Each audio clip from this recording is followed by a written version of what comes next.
T-minus 2 minutes, 39 seconds and counting. DOT, clear caution and warning memory. Verify no unexpected errors. DOT, inlet.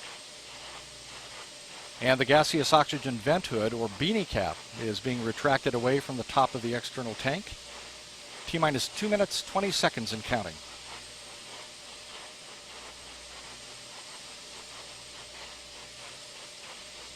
Discovery, close and lock visors. Initiate O2 flow. Discovery copies visors and O2 flow. T-minus 2 minutes and counting. Liquid hydrogen replenish on the external tank is now being terminated. VLS is go for ET LH2 pressurization.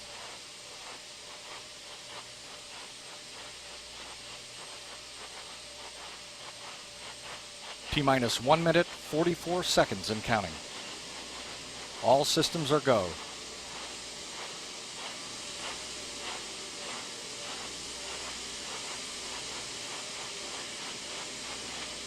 One minute, 30 seconds. 90 seconds away from the launch of Space Shuttle Discovery.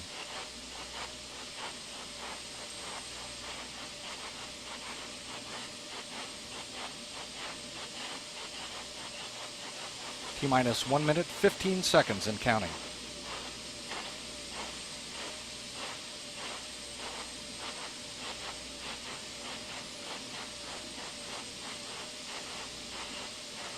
T-minus 1 minute. 1 minute. The ground launch sequencer will verify that the 3 main engines are ready to start. The booster joint heaters are being deactivated at this time. We're transferring to orbiter internal power. Discovery is now running off of its 3 onboard fuel cells. T-minus 38 seconds and counting. Coming up on a go for auto sequence start. VLS is go for auto sequence start. T-minus 25 seconds. Discovery's onboard computers have primary control of the vehicle's critical functions. 20 seconds. 15. T-minus 15 seconds and the sound suppression water system has been activated. 10. We have a go for main engine start. 3 engines up and ready. 3, 2, 1, 0. Booster ignition and liftoff of Discovery, blazing a trail to scientific discoveries aboard Space Station. Houston, Discovery, roll program. To roll, Discovery. This is Mission Control Houston. Space Shuttle Discovery is rolling into a heads-down position, putting it on course for 51.6 degree, 136 by 36 statute line orbit, and eventually the International Space Station.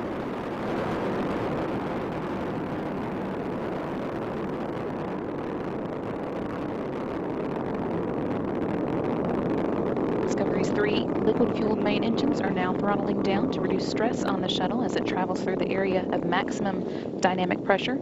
Discovery is already at an altitude of 4.7 miles or 26,500 feet and traveling. Discovery, go at throttle up.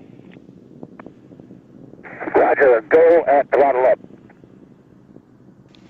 Traveling 1,000 miles per hour, Discovery's engines are now throttled back up and performing at full capability.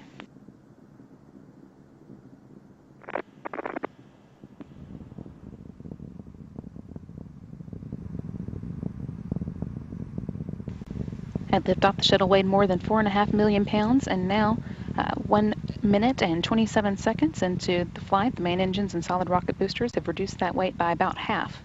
Solid rocket boosters alone are burning 11,000 pounds of propellant per second, and the external tank is now 3,000 pounds lighter than when it began. Discovery is now 21 miles away from its launch pad and 22 miles in altitude, traveling 2,700 miles per hour. All 3 main engines are working just as expected. The 3 fuel cells are generating power, and the 3 auxiliary power units are all producing pressure. In short, everything performing well. 2 minutes and 7 seconds into the STS-131 mission. 103 converged. The booster officer in the Mission Control Center has confirmed the solid rocket booster separation. All systems continuing to function well.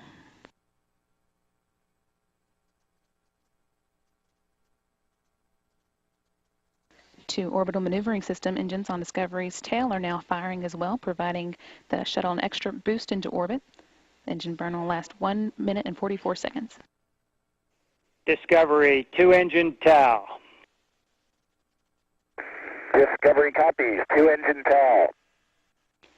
That call indicates that Discovery can now reach Morón in Spain should one of the three main engines fail. However, all three of those main engines are currently working well. 2 minutes and 59 seconds into the flight, and Discovery is now 79 miles away from Kennedy Space Center in Florida, 48 miles in altitude, and traveling at 4,500 miles per hour.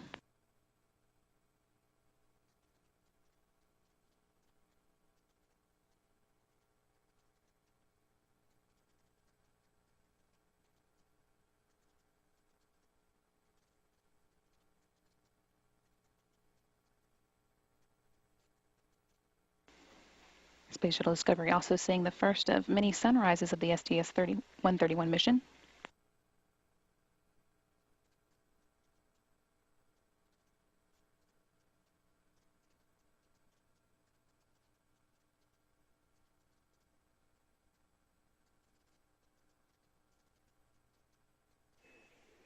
Discovery, Houston, you are negative return.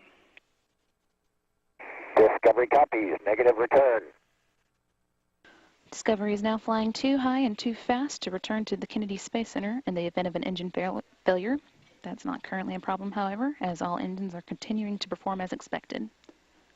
4 minutes and 15 seconds into Discovery's flight. Shuttle's traveling 6,000 miles per hour at an altitude of 63 miles and is 181 miles away from Kennedy Space Center.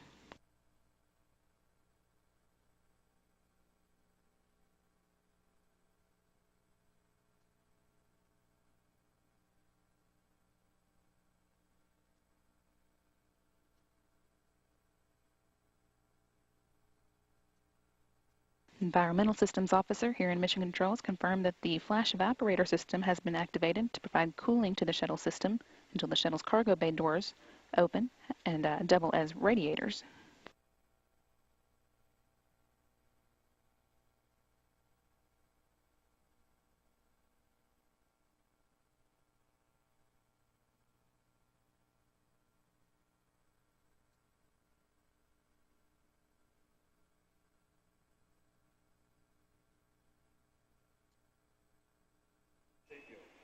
Discovery, press to ATO.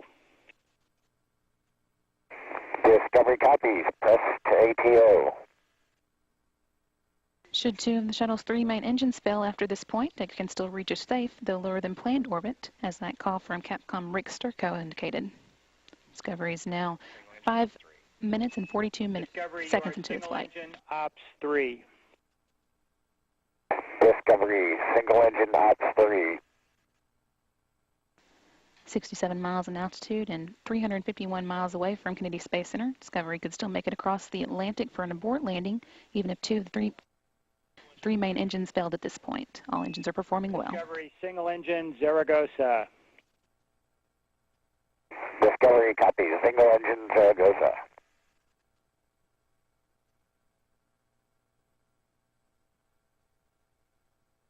Discovery now flying more than 10,000 miles per hour. 66 miles in altitude and 430 miles away from Kennedy Space Center. Discovery, press to MECO.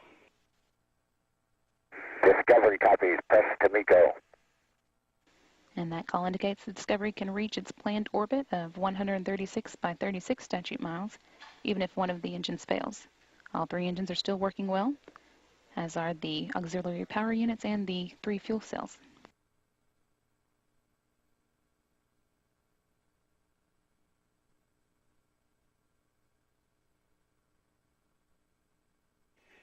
Discovery, you are single engine press. Your shutdown plan is nominal. Go for the plus X, go for the pitch maneuver. Copy, nominal shutdown plan. Go for the plus X, go for the pitch. Even if 2 engines were to fail at this point, Discovery could still make its planned orbit with just 1. That shouldn't be necessary, however, as all 3 engines are still performing at full capability.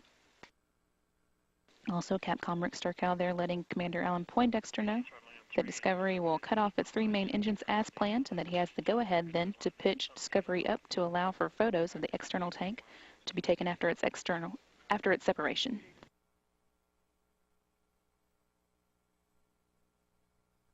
Discovery now 7 minutes and 48 seconds into its mission, traveling at 15,000 miles per hour, 63 miles in altitude, and 730 miles downrange from Kennedy Space Center.